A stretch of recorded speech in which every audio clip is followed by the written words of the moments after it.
Hi hello എൻ്റെ YouTube ചാനലിലേക്ക് സ്വാഗതം. ഈ വീഡിയോ കാണുന്നവർ ചാനൽ സബ്സ്ക്രൈബ് ചെയ്യുക, ലൈക്ക് ചെയ്യുക, ഷെയർ ചെയ്യുക. ഇഷ്ടമുണ്ടെങ്കിൽ ഷെയർ ചെയ്യുക. ഇതിൽ സബ്സ്ക്രൈബ് ചെയ്യണം, ലൈക്ക് ചെയ്യണം, കമൻറ്റ് ചെയ്യണം കേട്ടോ. ഒരുപാട് നാളായി ഞാൻ ഈ ഓൺ വോയിസ് വീഡിയോയിൽ വന്നിട്ട് എന്ന് വെച്ചാൽ വീഡിയോ എടുത്തിട്ട് തന്നെ ഒത്തിരി നാളായി. കുറച്ച് ഹെൽത്ത് ഇഷ്യൂസ് ഉള്ളതുകൊണ്ട് മാത്രമാണ് കേട്ടോ. പിന്നെ എല്ലാവർക്കും സുഖമല്ലേ? എന്നെ സബ്സ്ക്രൈബ് ചെയ്ത ആൾക്കാർക്കൊക്കെ ഒരുപാട് നന്ദിയുണ്ട് കേട്ടോ. ഒരുപാട് കടപ്പാടുണ്ട്. കാര്യം ഒന്ന് സബ്സ്ക്രൈബ് ചെയ്യാൻ തോന്നണമെങ്കിൽ അത് അവരുടെ നല്ല മനസ്സുകൊണ്ടായിരിക്കണം. അല്ലെങ്കിൽ വെറുതെ ഒന്നും ആരും ചുമ്മാ ഒന്നും ഞെക്കിയിട്ട് പോകത്തില്ലല്ലോ. അതുകൊണ്ട് ഞാൻ ലാസ്റ്റ് ചെയ്ത വീഡിയോസൊക്കെ ബിഗ് ബോസ് റിവ്യൂ ഒക്കെ ചെയ്തിട്ടുണ്ടായിരുന്നു. വെച്ചാൽ വലിയ ഇതൊന്നുമല്ല, ചുമ്മാ എൻ്റെ അഭിപ്രായമൊക്കെ ഞാൻ പറയുന്നുണ്ടായിരുന്നു. എന്തായാലും അനുമോള് വിന്നറായതിൽ ഒരുപാട് സന്തോഷമുണ്ട്. വോട്ട് കൊടുത്തത് അനുവിനാണ്. അനീഷിനെ ഇഷ്ടമായിരുന്നു, പക്ഷേ അനീഷിൻ്റെ ഇത് മനസ്സിലായപ്പോഴത്തേക്ക് പിന്നെ എനിക്ക് അനീഷിനോട് യാതൊരു താല്പര്യം ഉണ്ടായിരുന്നില്ല. വോട്ട് കൊടുക്കാൻ എനിക്ക് ഇൻട്രസ്റ്റ് ഒന്നും ഇല്ലായിരുന്നു. അനുവിന് തന്നെയാണ് കൊടുത്തത് കേട്ടോ. രേണുസുതി ഉള്ളപ്പോൾ രേണുസുതി കൊടുത്തിട്ടുണ്ടായിരുന്നു. രേണുസുതി എൻ്റെ ഫേവറേറ്റാണ്. രേണുസുതി ഇഷ്ടമാണ്. അതുകൊണ്ട് രേണുസുതി ഉള്ള സമയത്ത് വോട്ട് കൊടുത്തു. പിന്നെ കൊടുത്തത് അനുവിനാണ് കൊടുത്തത്. ലാസ്റ്റ് ടൈം അനീഷിന് കൊടുക്കണമെന്നുണ്ടായിരുന്നു, പക്ഷേ അവിടെ അനുവായിരുന്നു ഡിസേർവിങ് ആയിട്ടുള്ളൊരു എന്നുവെച്ചാൽ അർഹതപ്പെട്ടവർക്ക് കപ്പ് കിട്ടണമല്ലോ എപ്പോഴും. അതായിരുന്നു. പിന്നെ വേറെന്താ ഇപ്പോൾ ഇന്നലത്തെ ദിവസം തന്നെ ഒരു വൈറലായിട്ടുള്ള വിഷയം എന്ന് വെച്ചാൽ ഫൈസൽ മലബാർ അല്ലേ, മലബാറിൻ്റെ ഒരു ചെയർമാൻ, പുള്ളിക്കാരൻ്റെ ഇഷ്യൂ ഒക്കെയാണ് ഇപ്പോൾ സോഷ്യൽ മീഡിയയിൽ ഫുള്ള്. യൂട്യൂബൊക്കെ തുറന്നു കഴിഞ്ഞ് ഇൻസ്റ്റയൊക്കെ ഫുള്ള് തുറന്നു കഴിഞ്ഞാൽ ആദില നൂറ രണ്ടുപേരുടെ. എനിക്ക് ആദില നൂറയും അല്ലെങ്കിലും എനിക്ക് വലിയ താല്പര്യമില്ലായിരുന്നു, ഇഷ്ടമല്ലായിരുന്നു. അവരുടെ ക്യാരക്ടറൊന്നും എനിക്ക് ഇഷ്ടമല്ല. അവരുടെ കമ്മ്യൂണിറ്റി ഒന്നും വിഷയമില്ല. അത് ഓരോരുത്തരുടെ ഇഷ്ടമല്ല, ജീവിക്കരുത്. പക്ഷേ ആ കുട്ടികളുടെ ക്യാരക്ടർ ബിഗ് ബോസ് പോകുന്നതിന് മുന്നേ അവരുടെ വീഡിയോസും ഇൻസ്റ്റയിലൊക്കെ നമ്മൾ കാണുന്ന സമയത്ത് എനിക്ക് വലിയ താല്പര്യമില്ലായിരുന്നു.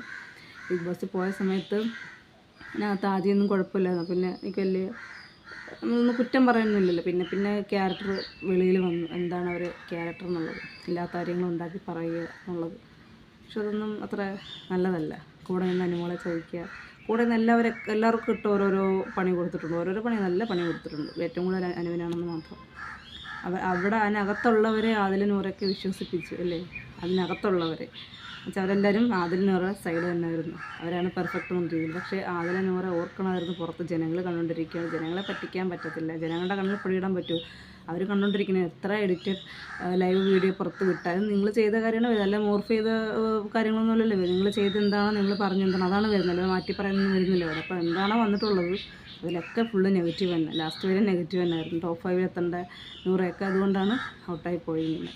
പിന്നെ ഇടയ്ക്കൊക്കെ ഒരുപാട് വിഷയങ്ങളൊക്കെ നടക്കുന്നുണ്ടാണല്ലോ. ഓരോരുത്തരുടെ സ്ഥാനങ്ങൾ അങ്ങോട്ടോട്ട് മാറി പോകുന്നതും എടുക്കുന്നതൊക്കെ. അതകത്തുള്ള ഇത്. പിന്നെ ഞാൻ കമൻറ്റൊക്കെ ഇട്ടിട്ടുണ്ടായിരുന്നു.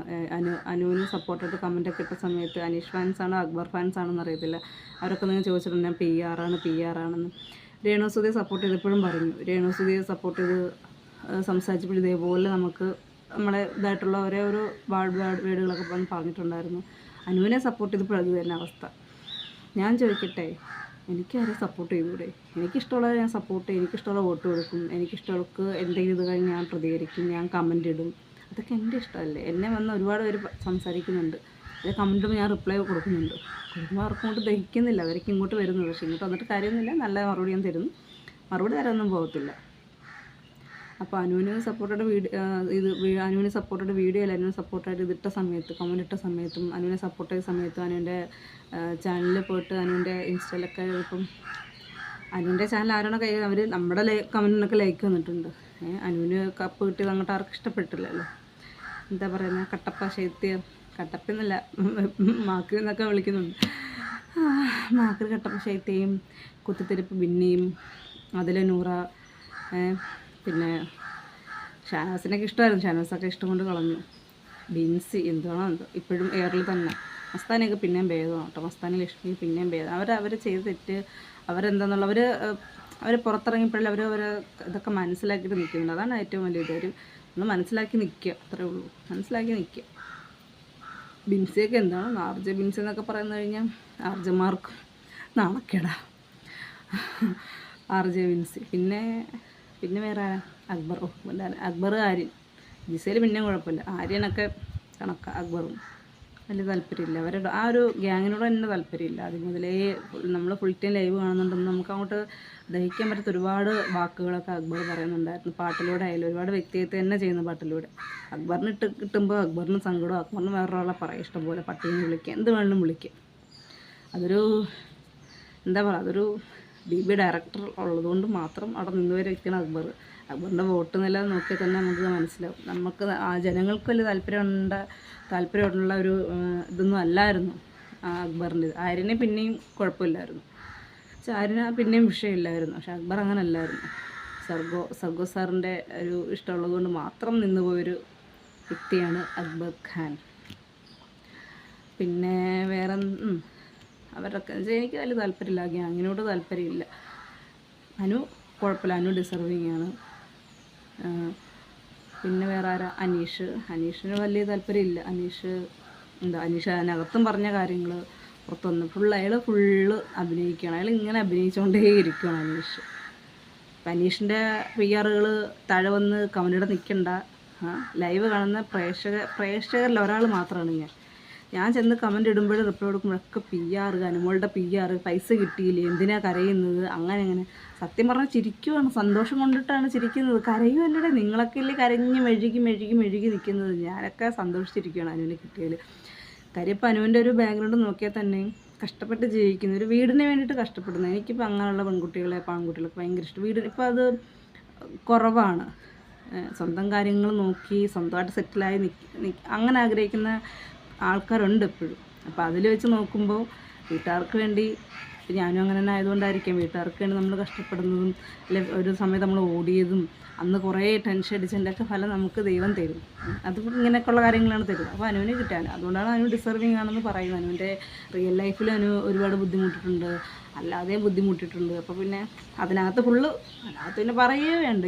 ബീബിക്കത്തൊക്കെ ഞാനൊക്കെ അതുകൊണ്ട് പൊട്ടിച്ചിട്ട് ഇറങ്ങി വന്നതിനായിരുന്നു. പക്ഷേ അനു അത് ദേഷ്യം കൺട്രോൾ ചെയ്ത്, സങ്കടം മാത്രമേ ഉള്ളൂ കൺട്രോൾ ചെയ്യാൻ പറ്റാത്തത്. ബാക്കി ദേഷ്യമായാലും ബാക്കി എന്ത് ഇതായാലും അത് കൺട്രോൾ ചെയ്ത് നിന്നൊരു വ്യക്തിയാണ് അനു. ആരെയും കയ്യേറ്റം ചെയ്യുന്നത് ഞാൻ കണ്ടിട്ടില്ല. പിന്നെ അവിടെ പലരും കാണിച്ച കാര്യങ്ങൾ പറഞ്ഞു. അതിന് കുൽസിതെന്ന് പറയുന്നവരും പല കാര്യങ്ങളും പറയുന്നുണ്ട്. അത് കാണിച്ചതുകൊണ്ടല്ലേ പറയുന്നത്, അത് കണ്ടുകൊണ്ടായിരിക്കുമല്ലോ പറയുന്നത്. പക്ഷേ വെറുതെ ഇപ്പോൾ ഒരാൾ പറഞ്ഞപ്പോൾ അവർക്ക് വേദനിക്കേണ്ട ആരും, അവർ തെറ്റ് ചെയ്തില്ലെങ്കിൽ അവർക്ക് വേദനിക്കേണ്ട ആവശ്യമൊന്നും വരത്തില്ല. അതവിടെ അതിൻ്റെ വഴിക്ക് വിടുക. ഇസയിലൊക്കെ അങ്ങനെ ഒരു കാര്യങ്ങൾ അതിൻ്റെ വഴിക്ക് വിടുക, അത്രേ ഉള്ളൂ. അത് ഒരു ഷോയാണ്. അപ്പോൾ ഷോയിൽ അവർ പറയുന്നു വോട്ടിങ്ങിൽ തിരുമറി നടക്കുന്നു, PR വോട്ട് കൊടുക്കുന്നു. ഞാനൊക്കെ ഇൻസ്റ്റയിൽ കമൻറ്റ് ചെയ്യും, ഞാൻ PR, അനുവിൻ്റെ PR. നേരത്തെ രേണുസുധീരായിരുന്നു, പിന്നെ അപ്പോൾ അനുവിൻ്റെ PR എന്ന്. എനിക്ക് ഒരു പോലും കിട്ടിയിട്ടില്ല. എനിക്കിപ്പോൾ ഒരു നോക്കിയിട്ട് എന്നെപ്പോലെ ഒരുപാട് സാധാ ആൾക്കാർ കാണും ഈ വീഡിയോ, ഈ BB ഷോ കാണുന്നവർ, എപ്പിസോഡ് മാത്രം കാണുന്നവരുണ്ട്, ലൈവ് എപ്പിസോഡും കാണുന്നവരുണ്ട്. അപ്പോൾ നമുക്ക് അറിയാൻ പറ്റും. ഞാൻ ലൈവ് എപ്പിസോഡും കാണുന്നവർ. അപ്പോൾ എനിക്ക് മനസ്സിലായി ഇവിടെയൊക്കെ അവർ കട്ട് ചെയ്ത് ഇവിടെയൊക്കെ അവർ ഇതാക്കി എന്നൊക്കെ നല്ല വൃത്തിക്ക് മനസ്സിലാവും. എന്നാൽ നമുക്കൊരു പിടി കിട്ടും. ഇതിന് മുമ്പുള്ള സീസണിലൊക്കെ ആണെന്നുണ്ടെങ്കിൽ എപ്പിസോഡ് കാണുമ്പോൾ നമുക്ക് അത്ര ക്ലാരിറ്റി കിട്ടത്തില്ല. അപ്പോൾ ആൾക്കാരെന്ത് ഇങ്ങനെ പറയുന്നു, വേറെ കുറേ കട്ടിങ്സൊക്കെ നമ്മളിങ്ങനെ ഫോൺ നോക്കുമ്പോൾ കാണും. ഇതെന്താ ഇങ്ങനെ വരുന്നത്, അത് നമ്മൾ ഫുൾ ടൈം ലൈവ് കാണുന്നില്ല, നമുക്ക് അതിനുള്ള സമയം കിട്ടില്ല. പക്ഷേ എനിക്കിപ്പം ഈ സീസൺ ഫുൾ ഞാൻ ലൈവ് കണ്ടിരുന്നു. ഒരു 3 മാസം ഞാൻ കണ്ടുണ്ട് ലൈവൊക്കെ ഇരുന്ന് ഇഷ്ടംപോലെ. ലൈവിന് ഫോൺ ഓണായിരിക്കും, എപ്പോഴും ഫോൺ ഓണായിരിക്കും, ലൈവ് ഓണായിരിക്കും. ഞാൻ എൻ്റെ ജോലികൾ ഞാൻ ചെയ്യും, പക്ഷേ ഫോൺ ഓണായിരിക്കും ലൈവ്. അപ്പോൾ എനിക്ക് കേൾക്കാൻ പറ്റും. ഇപ്പോൾ ഫുൾ ടൈം നോക്കിയിരുന്നാൽ എനിക്കിതെല്ലാം കേൾക്കാൻ പറ്റും. ഞാൻ ഫ്രീ ആയി കഴിഞ്ഞ് പിന്നെ ഫുൾ ടൈം നോക്കിയിരിക്കും. അപ്പോൾ അങ്ങനെ എല്ലാം കണ്ടുകൊണ്ടാണ് എൻ്റെ വോട്ട് ഞാൻ അനുവിന് കൊടുക്കുന്നത്. അപ്പോൾ അവിടെ വന്നിട്ട് PR ഇല്ലേ, ഇതിന് ക്യാഷ് കിട്ടിയില്ല, ബാക്കി പൈസ കിട്ടിയെന്നൊക്കെ. അപ്പോൾ ഞാൻ പറയാം എനിക്കൊരു 1 കോടി കിട്ടി, ഞാൻ വീടും ഒക്കെ വെച്ചുകൊണ്ടിരിക്കുകയാണെന്നൊക്കെ ഞാൻ പറഞ്ഞു. വേറെ നിവൃത്തിയില്ലല്ലോ, അതിൻ്റെ ആവശ്യമില്ല. നിങ്ങൾക്ക് അത്രയ്ക്കങ്ങ് ഇരുന്നിട്ട് നിങ്ങൾക്ക് ഈ കടിയൊന്നും സഹിക്കാൻ പറ്റുന്നതെന്നുണ്ടെങ്കിൽ നിങ്ങൾ ഏഷ്യാനെതിരെ ജിയോ ഹോട്ട്സ്റ്റാർ, എൻ്റെ മോൾ ഷൈൻ എന്ന് വെച്ചാൽ അവരുടെയൊക്കെ അവർക്കെതിരെ കേസ് കൊടുക്കും. ഒറ്റവട്ടം നിങ്ങൾ കേസ് കൊടുത്ത് നോക്ക്, പിന്നെ നിങ്ങൾ കേസ് കൊടുക്കത്തില്ല. അത്രയ്ക്ക് പിടിപാടുള്ള ഒരു വലിയൊരു കമ്പനിയാണ്. അവിടെ ചെന്ന് ഇങ്ങനെയുള്ള കാര്യങ്ങളൊന്നും പറഞ്ഞിട്ട് കാര്യമില്ല. അവരൊന്നും മൈൻഡ് ചെയ്യാനേ പോകുന്നില്ല. അവർക്ക് എന്താണ് ഒരു ഫേമസ്, ഇത് ആൾക്കാർ നെഗറ്റീവായാലും പോസിറ്റീവായാലും അവരെ ഷോ ഇതായിരിക്കണം എപ്പോഴും.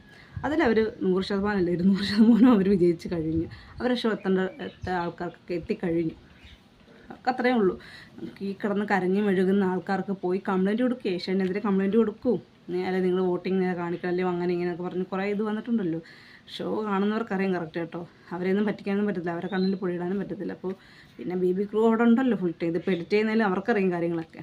അപ്പോൾ നിങ്ങൾ അവർക്കെതിരെ പരാതി കൊടുക്കൂ. അപ്പോൾ നിങ്ങൾക്കൊരു കറക്റ്റ് ഒരു തീരുമാനം കിട്ടും. അത് കറക്റ്റ് നിങ്ങൾക്ക് അറിയാൻ പറ്റും. അപ്പോൾ പിന്നെ ഈ കരച്ചിൽ കാണണ്ടല്ലോ. അതും ചെയ്യത്തില്ല, എപ്പിസോഡും കാണത്തില്ല, ലൈവും കാണാതെ വന്നിരുന്ന് ബിഗ് ബോസ് ഷോ കഴിഞ്ഞ ഉടനെ വന്നിരുന്ന് മെഴുക ഓരോ ചാനലിൽ ഇൻ്റർവ്യൂ എന്ന് പറഞ്ഞാൽ ഓരോരുത്തരും ആർജെ ബിൻസിക്ക് സഹിക്കാൻ വയ്യ. എന്തോ വലിയ തമ്പുരാട്ടിയാണെന്ന് വിചാരിക്കും, എനിക്ക് മനസ്സിലാവുന്നില്ല എന്തോ ബിൻസി കിടന്ന് കാണിക്കുന്നത്. അറ്റ്ലീസ്റ്റ് നമ്മളൊരു കാര്യങ്ങൾ നമുക്ക് മനസ്സിലാവണമെങ്കിൽ നമ്മൾ അവിടെ അപ്പോൾ അവരെ വിചാരം ഞങ്ങളവിടെ നിന്ന് കാണിച്ചതൊക്കെ ഞങ്ങൾക്ക് അറിയേണ്ട, പ്രത്യേകിച്ച് എപ്പിസോഡും ഷോയൊന്നും കാണണ്ട. പക്ഷേ നമ്മൾ ലൈവ് കാണണം, നമ്മൾ എപ്പിസോഡ് കാണണം. കണ്ടിട്ട് നമ്മൾ നമ്മുടെ മനസ്സിലുള്ള സംശയങ്ങളും കാര്യങ്ങളും തീരുമാനിച്ചിട്ട് വേണം നമ്മൾ ഇൻ്റർവ്യൂ കൊടുക്കാൻ. ഒരാൾക്കെതിരെ നമ്മൾ പറയാം. പുറത്തിറങ്ങി അകത്താകുമ്പോൾ നമുക്ക് പലതും അങ്ങനെ ഷോ അല്ലയോ, ഗെയിമിൻ്റെ ബയോ സ്ട്രാറ്റജി എന്നൊക്കെ പറഞ്ഞ് നമുക്ക് പറഞ്ഞു വിടാം.